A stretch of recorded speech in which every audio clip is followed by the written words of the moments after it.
Okay. All right. Awesome. So I just want to make sure that I was recording. So we're so excited to have the Elmwood Zoo back again today. I just wanted to do a quick intro before we get started. So make sure, I think everyone on here is pretty good with this so far, but make sure that your audio is turned off so we can hear the zoo really well. If you want your child to have any privacy, just please make sure that your video is turned off, as I am recording this so that other patrons can watch the zoo at another time if they need to. Another thing that I wanted to let you guys know is that we have started our summer quest ever since the beginning of June, but we started registration. Full registration is open since last week. So if you guys want to register this year, it's actually going to be all virtual because of everything with COVID. So you would just go to wernersville.readsquared.com. I'll make sure that at the end of the program I type that into the chat. You'll be able to go on the right-hand side of that and click register, but make sure you don't Google it or anything. You have to use that link, otherwise it won't take you to the correct website. But we're doing everything virtually this year. There's badges you can earn. You can still earn prizes, and we're doing a bunch of really fun programs like this as well. The only other thing I wanted to mention is that for those of you that are starting with the zoo now, we every week have codes available that can earn you prizes through our Read Squared program for our Summer Quest program. So when the zoo is completely done after next week, I'll send an email out to everyone that attended with those codes. So you'll have them written down for everything. Let me just go to our participants here. I am going to spotlight their video and unmute them. And let's see.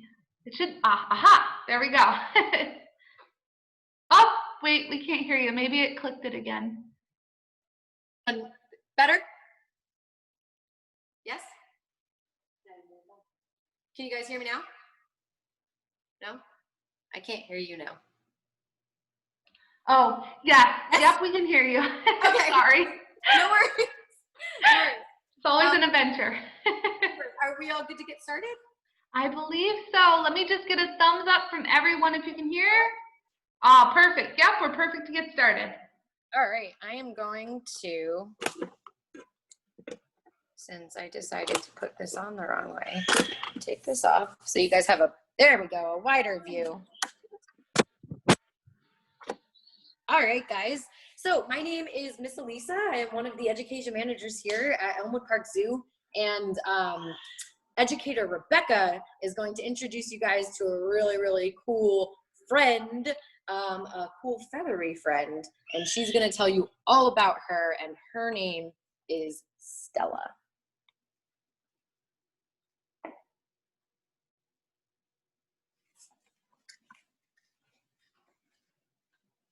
Hi everyone, my name is Rebecca and I'm an educator here at the zoo, and with me today is Stella, and she is one of our great horned owls that we have here at the zoo.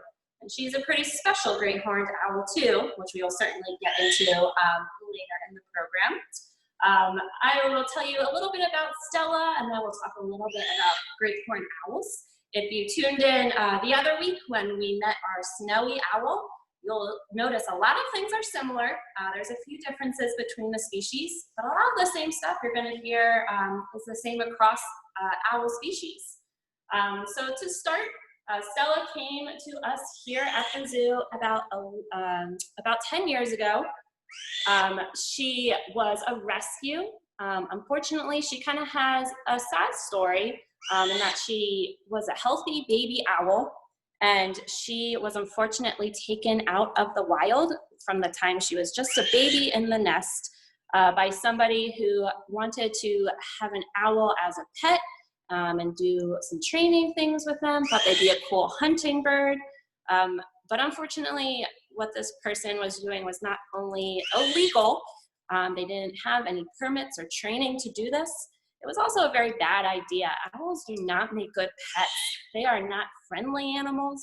They don't like to be cuddled. They're also kind of dirty. They have feathers, so they get lots of dust under those feathers. They can get bugs. They also eat live prey, so they eat kind of messy, gross things. So they definitely are not an animal you would want to have in your house. This person also didn't really know how to take care of an owl, so they definitely should not have had this animal in their possession. Unfortunately, as they were raising her, because they didn't really know what they were doing, they didn't feed her properly. So as she was growing, she didn't really develop to be as strong as she needs to be in order to do things like fly. Luckily, though, he didn't have her very long. He only had her for about a year before Fish and Wildlife did get involved and confiscated her. They did try to release her a few times. However, Stella she didn't want to go into the wild. By then, it was too late. She had imprinted on humans, which is a term we use to kind of describe how when baby birds are growing, they will form very close bonds with their adults. A lot of species actually do this, and it's a survival mechanism, so they know which parent is theirs, and they watch them really closely, and they learn how to be, in this case, an adult owl. Because Stella's grown-up was a human and not an owl, she now kind of acts more like a human. She doesn't know how she doesn't know how to survive in the wild. So even though they attempted to release her, she just wouldn't go. So finally, they decided to find her a home under human care instead. And that's when, here at the Elmwood Park Zoo, we were able to reach out. And Stella came to live with us, and she's been with us ever since. So she is one of our education ambassadors. So she goes out into the zoo and meets the public really closely. She also goes and helps us on programs off-site, so she can go to nursing homes or schools or camps and helps us teach the public about owls, which is really special because we don't usually get to see owls often in the wild. And just a few years ago, Stella actually got a really cool second job. She became the live mascot for Temple University in Philadelphia. So she is going on her 7th year now of being their mascot. She is the one and only live mascot that they have. She goes to all of the home football games down at the link and a lot of basketball games as well and a few other events. And she helps us reach a whole different group of people that we might not normally get to meet here at the zoo. She gets to go down to sporting events and meet people who really love the Temple Owls and now get to love a real owl as well. And she definitely acts like a celebrity. She's a bit of a diva. She kind of knows she's a big deal and that she has lots of adoring fans. So while sometimes she can be a little difficult to work with, we love her because of her personality. So great horns in the wild do have a reputation for being pretty aggressive and pretty stubborn. They have the nickname Tigers of the Sky because of this aggressive personality. They will eat lots of different things, they'll hunt different things, and they really don't have any predators at all. And they will fiercely defend their nests and their territories. So there are not many animals in the wild that want to mess with great horned owls. When they are found out in the wild, you can find them at nighttime. They are nocturnal, so they're gonna sleep all day and be awake at night. Yes, it's daytime and Stella is awake right now. She's a little bit different because she's used to human activity all the time and she likes to watch us go about our day. So during the day, she kind of lightly naps and she'll come out with us on program without a problem, but she definitely is much more active at nighttime. So if you want to see one out in the wild, you'll have to go out when the sun is setting. You'll have to look pretty closely up in the trees too. If you look at her feathers, you see all the different patterns and colors on there. She is meant to blend in with the barks of the trees that she's going to be sitting in. So if she's tucked real close to that trunk or even sitting really, really still on a branch, you could probably walk right by an owl and not even notice that they were there. They sit so still and they camouflage so well. In the wild, they can actually just sit around for hours, kind of watching things go on around them. They really like to just observe, but sometimes they are spending time up there because they're hunting. They do eat a good amount of food every single day. And like we said before, she will go after many different types of prey. Anything from a small mouse or a rat to slightly larger mammals like groundhogs squirrels, even skunks. Skunks are actually one of their favorite things to eat. That's also a nocturnal species of animal, so they'll be out the same time as owls. And owls don't really have a good sense of smell at all. So they don't really mind that skunks are a little stinky when they're afraid. So that's one of their favorite things to eat. But they've also been noted hunting much larger things like other birds, other raptors, even things as large as geese. So they will try just about anything. When they are out hunting for their prey, she's going to use her very powerful sense of eyesight and her very powerful sense of hearing. If you guys remember when we talked about Snowy the owl, we mentioned how their ears are actually on the sides of their heads under all of those feathers. A lot of times when people look at Stella, they see those tufts of feathers that stick up off of her head, and they think that those are ears. They are not. They are feathers that stick up off of her head to help her kind of camouflage and break up her silhouette in the wild. They also help her to bring sound down towards her ears into her, around her face. Her ears are just small slits on the sides of her head, tucked under all of those feathers. They are a little asymmetrical, so one is a little bit higher and one is a little bit lower, and that helps them to pinpoint exactly where a sound is coming from out in the wild. They have a phenomenal sense of hearing. They can hear something as quiet as a little mouse stepping through the leaves below the tree they're sitting in. Once they are using their sense of hearing and they have tracked something, they're also going to use their sense of eyesight to help them. You'll see Stella has really big yellow eyes. They're so large and they're so specialized. They have a really great sense of eyesight. She's going to be sitting real high up in these really tall trees, and she's still going to be able to see a tiny little mouse all the way down on the ground. And she's going to be doing that in the dark too. So she has to have some pretty great eyesight. So once she has spotted her prey, she actually is going to spread out her wings and fly down to the ground. Last week we talked a little bit about how Snowy the owl would sometimes run to catch her prey. Great horned owls, they're going to be flying most of the time. They hunt from the trees. So they have a wingspan of about around 5 feet. Stella's is a little bit smaller. Remember we said she didn't develop fully when she was a baby, so she doesn't have very large wings, and they're not very strong either. But a wild great horned owl would have usually about a 5-foot wingspan. And because they're not really fast birds, they can't speed down to the ground before their prey gets away like some other birds do. They have to rely on their ability to sneak up on their prey.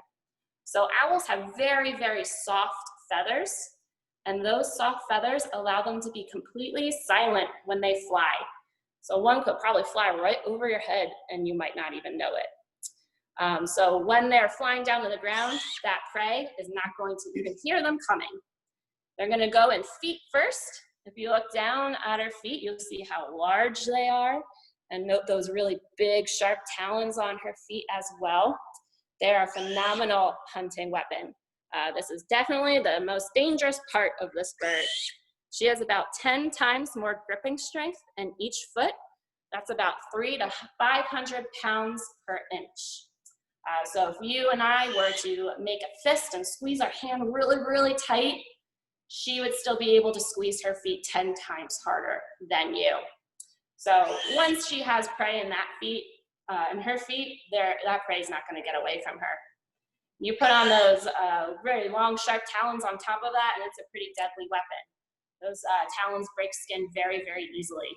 You see, I even have a glove that helps me when I move her around so that my skin is protected, because she could hurt me without even meaning to.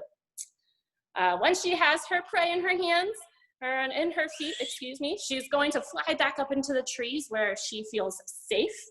And she's going to use her really long, sharp beak to help her eat her food if she can't swallow it whole.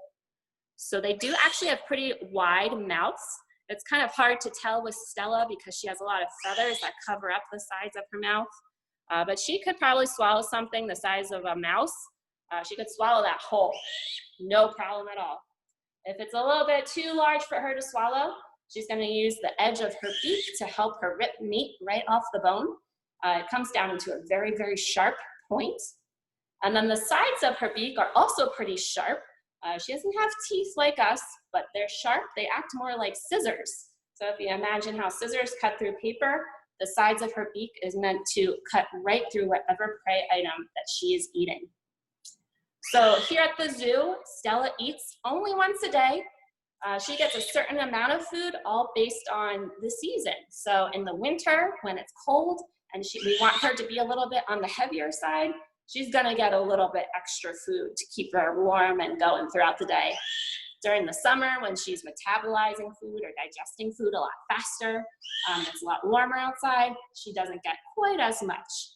And that's normal. Wild owls would naturally be doing kind of the same thing on their own. And here at the zoo, she mainly just gets mice and rats, and that's it. We don't really feed anything else unless it's a really special treat.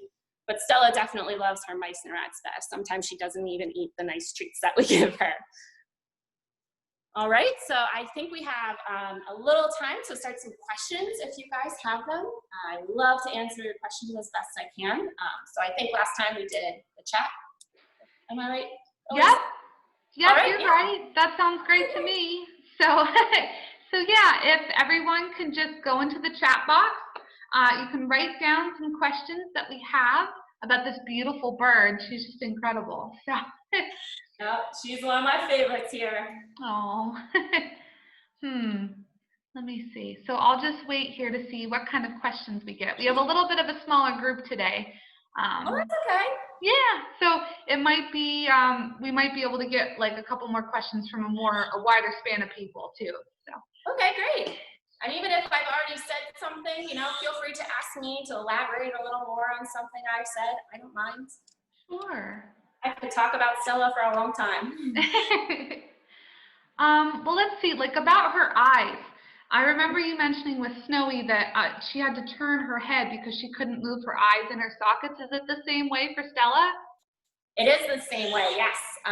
Their eyes are actually, they're very, very large. They fill up their entire eye socket, and they're actually shaped differently than ours. So ours are more circles. Theirs are more like long tubes. So they can't roll their eyes around in their head like we do. So to make up for that, because they still need to see everything that's going on around them, they actually can rotate their head around much farther than we can. So a lot of people think they can actually make a complete circle and go all the way around. They can't do a complete circle, but they can get pretty close. It kind of looks like that they are doing a full circle. So she can go about 3/4 of the way around. So if I was an owl and was looking right at you, I could turn my head in one direction and keep going all the way around until I was looking off this shoulder over here. Wow. So go pretty far. That is pretty far. That's amazing. Yeah, let's see. I often see her go that far, but once in a while. But she can, right? Yeah. Let's see. Someone said their daughter Evelyn says that she loves birds. So this must have been really exciting for her then. Yeah, that's a great one. And great horned owls are native to Pennsylvania, and actually you can find them through most of the United States. They adjust really well to all sorts of climates and habitats. So if you hear hooting outside your window at night, there's a chance that this could be the owl that you're hearing. That's awesome. Let's see. Someone asked, how old is Stella? Good question. Stella is 10 this year. So Wow. She is still pretty young for a great horn. In the wild, they can live to be about 20 to 25. Some have even hit 30. When they're under human care and have access to food all the time and veterinary help, they can live much longer than that. The oldest one on record actually hit 58 years old. Wow, that's incredible. Yeah, it's a perk of being at the top of the food chain. Let's see. How about, can you elaborate a little bit more on like her hearing? Like how does that impact her catching food? Good question. So when, say there's a little mouse down on the ground running around, that's creating different sound waves. And those waves are traveling in all sorts of directions. And when they travel past Stella, they're gonna hit her ears at different times. And because of the location, she is able to kind of figure out the distance and the location based on when those sound waves actually hit her ears. It's a little complicated to describe, but that's the purpose of them being in different spots, is so that she can figure out exactly where it's coming from.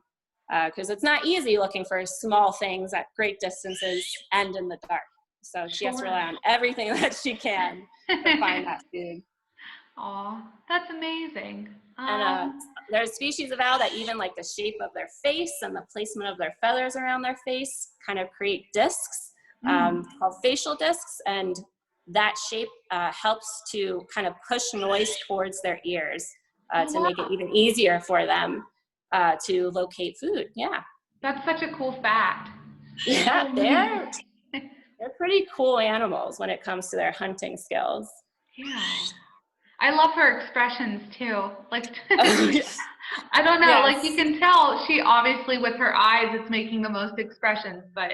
So down at Temple University, they've called that the Stella Stare. Ooh. They love to see that, her little judgmental kind of I'm over the face. Like we said, she's definitely a diva. She gives you a lot of sass, but that's why we love her.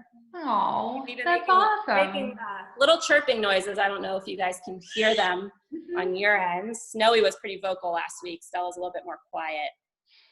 You gonna chirp for us? No, she only does it when I'm talking, I guess. But she's making a very quiet kind of squeaking noise. That's kind of that we believe it's more of a young baby owl noise, looking for food or trying to kind of socialize with the people around her. We're not positive though, because whether she has an empty stomach or a full stomach, she still makes this noise. She makes it when we are all back around her enclosure or when no one is behind her enclosure. So she kind of does it all the time. But it's a good noise, so we don't mind. It's so cute. Look, it looks like we have one more question. How many eggs do they typically lay? Good question. So that actually kind of depends a bit on their location. So more here on the East Coast, owls have been noted to lay usually between 1 to 3 eggs, maybe 4. Over on the West Coast, they've actually been recorded laying a few more than that. I believe the most was 6 eggs. So we're not, I personally don't know the reason for this. I didn't read that far into it. But here in our area, the average is usually about 3. That's still pretty good for her though. And are they small eggs or are they bigger? So they actually look very much like chicken eggs. They are the same, probably about that big. They're the same size, pretty much the same colors. Sometimes they have little brown spots on them. Stella herself, she has laid eggs. She laid 2, I believe, in her nest. They weren't viable eggs. They weren't fertilized eggs. So unfortunately, no baby Stellas, but that's okay because we're not supposed to have baby Stellas anyway. But she has not laid any eggs for a few years now, which we're okay with.